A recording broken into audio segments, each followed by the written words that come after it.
परिधि educational channel पर आपका स्वागत है। मैं नीलेश चौहान। आज हम सीखने वाले हैं कीबोर्ड पर कितने प्रकार की कीज़ होती है, उनका यूज़ क्या होता है और कीबोर्ड को बिना देखे किस प्रकार फास्ट टाइपिंग की जा सकती है। ये हमारा कीबोर्ड है और कीबोर्ड पर जो छोटे छोटे बटन दिख रहे हैं इन्हें कीज़ कहते हैं, इसलिए इसे कीबोर्ड कहा जाता है क्योंकि इस बोर्ड पे कई सारी कीज़ लगी हुई है। हम इसे बटन भी कह सकते हैं, खटके भी कह सकते हैं। ठीक है। अब कीबोर्ड पर 6 प्रकार की कीज़ होती है। सबसे पहले यहाँ पे आपको जो की दिखाई दे रही है F1, F2, F3, F4 से F12 तक की, ये फंक्शन कीज़ होती है। उसके बाद जो 1, 2, 3, 4, 5, 6 दिखाई दे रहा है ये न्यूमेरिकल कीज़ होती है। उसके नीचे जो ABCD आपको नजर आ रही है यहाँ से यहाँ तक, इसे अल्फा न्यूमेरिकल कीज़ कहते हैं। उसके बाद इस तरफ चलें तो ये एरो कीज़ होती है। कैलकुलेटर जैसा हिस्सा जो दिखाई दे रहा है इसे न्यूमेरिकल कीपैड कहते हैं। और इसके अलावा जितनी भी की आपको नजर आ रही है ये सब एडिशनल कीज़ होती है। अब हम ये सीखने वाले हैं कि कौन सी की किस प्रकार काम करती है, उनका यूज़ क्या है। तो सबसे पहले मैं बताता हूँ फंक्शन कीज़ के बारे में। तो जो फंक्शन कीज़ होती है इन की का फिक्स यूज़ नहीं है, सॉफ्टवेयर के हिसाब से इनका यूज़ बदल जाता है। हर सॉफ्टवेयर में इनका यूज़ अलग अलग होता है। जैसे जब विंडोज़ ऑन करते हैं और रिफ्रेश करना चाहते हैं अपन, तो उसके लिए F5 का यूज़ करेंगे तो आपकी विंडो राइट क्लिक करके जो रिफ्रेश करते हैं वही काम F5 भी कर देगा। ठीक। दूसरा होता है न्यूमेरिकल कीज़। इससे हम नंबर टाइप कर सकते हैं, 1 से 1, 5 से 5, 8 से 8 टाइप होगा, तो ये न्यूमेरिकल की है। इसके नीचे जो अल्फा न्यूमेरिकल की दिख रही है इससे हम अल्फ़ाबेट अर्थात ABCD टाइप कर पाएंगे। हर प्रकार का कैरेक्टर यहाँ दिया हुआ है। इसके अलावा सेमीकोलन है, दूसरे चिन्ह जो टाइपिंग में काम आते हैं वो भी दे रखे हैं। ये एरो कीज़ है जिसके द्वारा हम हमारे कंप्यूटर पे जो कर्सर होता है, एरो की बात नहीं कर रहा हूँ, टाइपिंग के साथ एक कर्सर होता है, खड़ी डंडी होती है जो ब्लिंकिंग करती है, उसको left right up and down move कर सकते हैं। उसके लिए काम आता है। सबसे पहले एस्केप होता है। एस्केप का मतलब होता है कैंसिल करना। यदि आपके पास कोई विंडो है, आपके स्क्रीन पर कोई विंडो खुली है जिसमें ओके कैंसिल, यस कैंसिल या कुछ कैंसिल शब्द लिखा हुआ है, तो आप माउस से उसे कैंसिल कर सकते हैं, माउस के लेफ्ट क्लिक से, या फिर एस्केप भी कर सकते हैं। इस पे ESC लिखा हुआ है, एस्केप होता है इसका मतलब बच निकलना, भाग जाना, बाहर आना। उसके बाद दूसरी एडिशनल की होती है टेप। इसके द्वारा हम कर्सर को इंच वाइज, सेंटीमीटर वाइज आगे की तरफ मूव कर सकते हैं। और टेप की से हम फील्ड बदलने का भी यूज कर सकते हैं। यदि कोई विंडो खुली है आपके सामने तो उससे फील्ड चेंज करने के लिए टेप की का यूज किया जाता है। कैप्स लॉक की जब प्रेस करते हैं तो यहाँ पे आपको देखिए सेकंड नंबर लाइट चालू हो रही है, क्योंकि फर्स्ट लाइट तो नंबर लॉक की से चालू बंद होती है। तो जब लाइट आप बंद है, सेकंड नंबर लाइट बंद है अर्थात कैप्स लॉक ऑफ है, तो आप जो भी कैरेक्टर टाइप करेंगे वो स्मॉल लेटर में टाइप होंगे। और यदि आप कैपिटल लेटर में टाइप करना चाहते हैं बड़े अक्षरों में, तो कैप्स लॉक ऑन कर दें, सेकंड नंबर लाइट चालू हो जाएगी और उसके बाद जो आप टाइप करेंगे तो वो सभी कैरेक्टर बड़े अक्षरों में अर्थात कैपिटल लेटर में टाइप होंगे। तो यहां से ऑन ऑफ होती है लाइट, इसका ध्यान रखें, लाइट ऑन है क्या ऑफ है। इसके बाद आपको दिखाई दे रहा है shift button. Shift caps lock का उल्टा होता है, अपोजिट काम करता है। यदि कैप्स लॉक ऑफ है तो यहां से जो भी कैरेक्टर आप टाइप करेंगे वो स्मॉल लेटर में होंगे, किंतु यदि आप उसे कैपिटल बनाना चाहते हैं तो शिफ्ट के साथ उस कैरेक्टर का यूज करें तो वो कैरेक्टर कैपिटल हो जाएगा। और यदि कैप्स लॉक की ऑन है और आप टाइपिंग कर रहे हैं तो सारे कैरेक्टर कैपिटल होंगे, पर आप उसे स्मॉल करना चाहते हैं तो शिफ्ट के साथ उसे प्रेस कीजिए तो वो स्मॉल हो जाएंगे। अर्थात शिफ्ट की कैप्स लॉक की का अपोजिट काम करती है।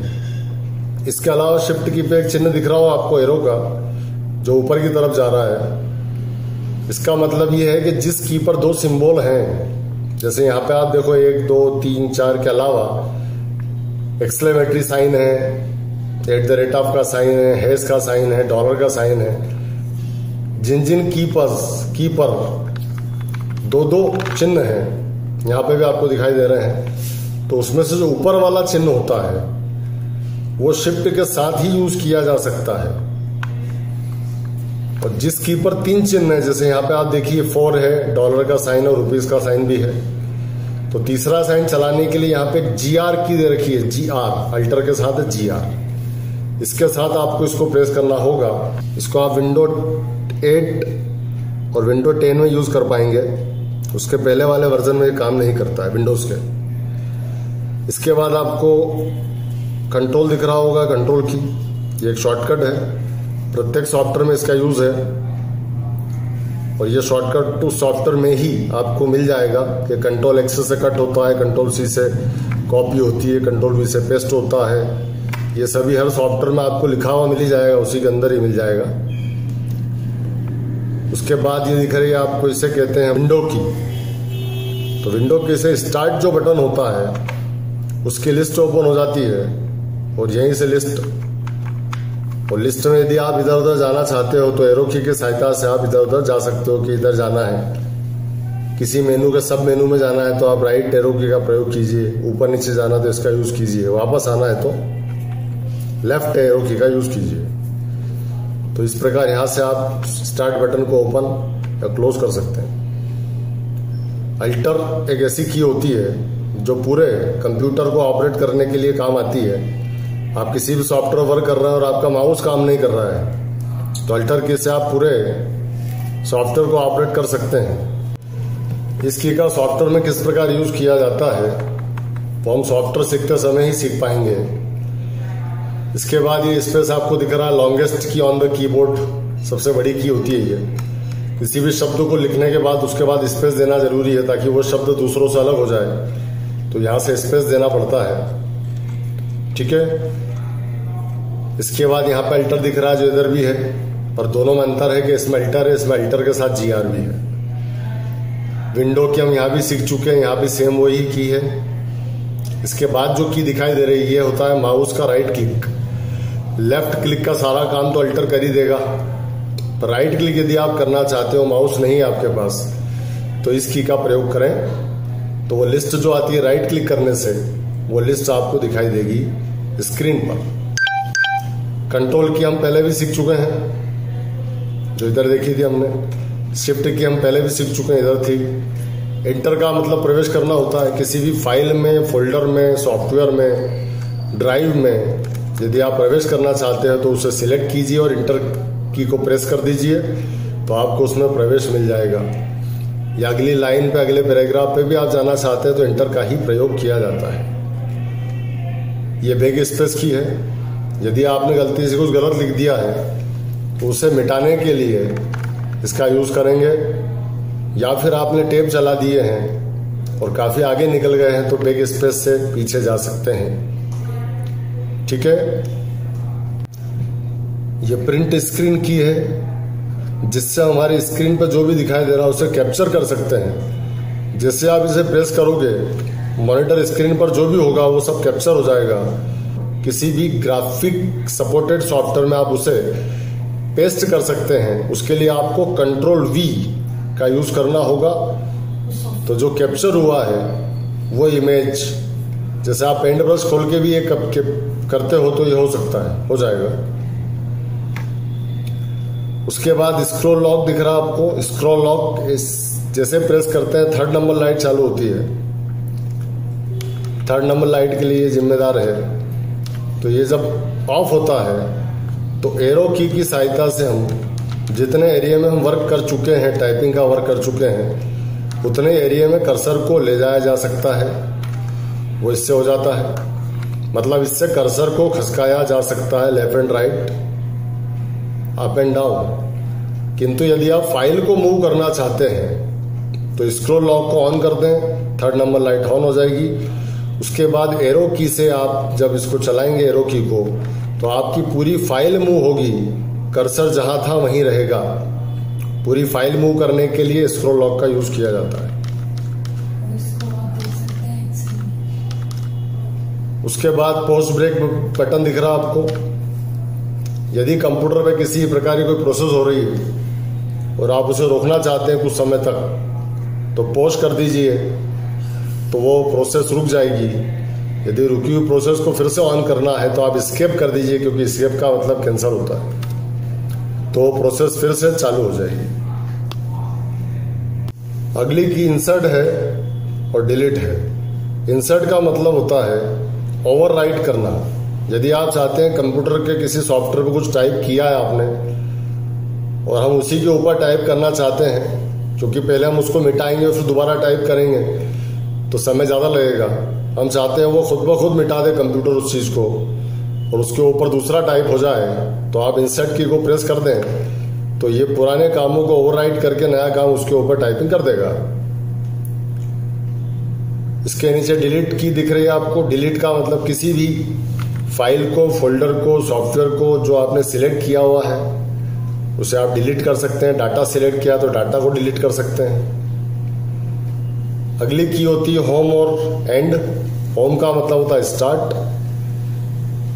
आपने जो टाइपिंग किया है मैटर, यदि आप चाहते हो किसी लाइन पे आप खड़े हैं और लाइन के स्टार्टिंग पे जाना चाहते हैं तो होम का प्रयोग करें, तो स्टार्टिंग ऑफ द लाइन आप पहुंच जाएंगे, और एंड का प्रयोग करेंगे तो एंड ऑफ द लाइन पहुंच जाएंगे। किंतु यदि आपका मैटर काफ़ी बड़ा है और आप मैटर के शुरुआत और एंड में जाना चाहते हैं तो इन्हीं दोनों की का प्रयोग कंट्रोल के साथ कीजिए। कंट्रोल होम का मतलब स्टार्टिंग ऑफ द मैटर होता है और कंट्रोल एंड का मतलब एंड ऑफ द मैटर होता है, तो आप डायरेक्ट स्टार्ट और एंड पर जा सकते हैं। अगली की होती है page up page down. Page up का मतलब होता है पिछली स्क्रीन को देखना। पेज डाउन का मतलब होता है अगली स्क्रीन को देखना। तो यहां से हम स्क्रीन चेंज कर सकते हैं, किंतु यदि हम पूरा पेज चेंज करना चाहते हैं तो उसके लिए कंट्रोल पेज अप पिछले पेज पर, कंट्रोल पेज डाउन अगले पेज पर जा सकते हैं। यह है हमारा न्यूमेरिकल कीबोर्ड। इसे ऑन ऑफ करने के लिए यहाँ पे एक नमलॉक की दे रखी है। इसको आप प्रेस करते हैं तो फर्स्ट लाइट ऑन ऑफ होती है, फर्स्ट। तो यदि लाइट ऑन है तो आप यहाँ पे जितने भी न्यूमेरिकल सिंबल दे रखे हैं 1 2 3 4 इनका यूज कर सकते हैं। किंतु यदि आपने नमलॉक की को ऑफ कर दिया है तो उसके अलावा जो सिंबल है, जो नीचे वाले होम है, एंड है, एरो कीज है, इनका प्रयोग कर पाएंगे आप। फिर नंबर हम नहीं लिख पाएंगे, दूसरे सिंबल का प्रयोग कर पाएंगे। अब हम सीखने वाले हैं कि कीबोर्ड पर फास्ट वर्किंग करने के लिए कौन सी उंगली को किस की पर रखें। तो उसके लिए आप ध्यान से देखें कीबोर्ड को। इस कीबोर्ड पर 3 की ऐसी है जो सबसे अलग है, और वो की नॉर्मली किसी को पता होती नहीं है। मैं आपको बता देता हूँ। फर्स्ट की होती है इसमें एफ को आप ध्यान से देखें। मैं इधर दिखा देता हूँ। यहाँ पे एक चिन्ह दिख रहा होगा आपको, उभरा हुआ माइनस। इसी प्रकार जे के ऊपर आप देखिए ध्यान से, यहाँ पे भी एक उभरा हुआ माइनस का चिन्ह है। और इधर की तरफ यदि हम चलते हैं तो न्यूमेरिकल कीपैड जो है उस पर 5 पर ये साइन आपको दिखाएगा। ये पूरे कीबोर्ड पर केवल 3 की पर ही होता है। ये ब्रेन लिपि का साइन है।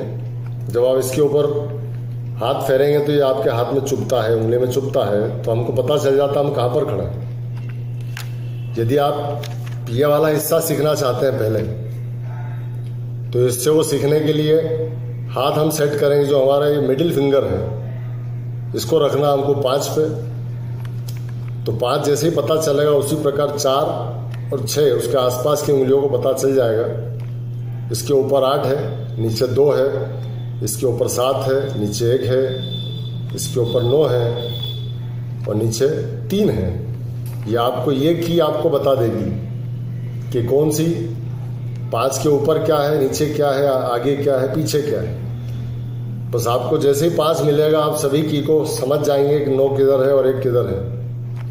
आसानी से आप चला पाएंगे। जैसे आपको लिखना है 9 8 9 3 4 5 5 6 6 4 नंबर डायल कर सकते हैं या किसी प्रकार के अमाउंट को यहाँ से इजीली टाइप कर सकते हैं। जो कीपैड आते हैं मोबाइल आते हैं कीपैड वाले, उस पर भी 5 पे इस प्रकार का चिन्ह होता है जिसे लोग डिज़ाइन समझते हैं, पर एक्चुअल में वो इसलिए होता है कि यदि कोई आपकी आंख में धूल झोंक दे तो भी आप किसी को नंबर डायल कर सकते हो, क्योंकि आपको 5 मिल जाएगा।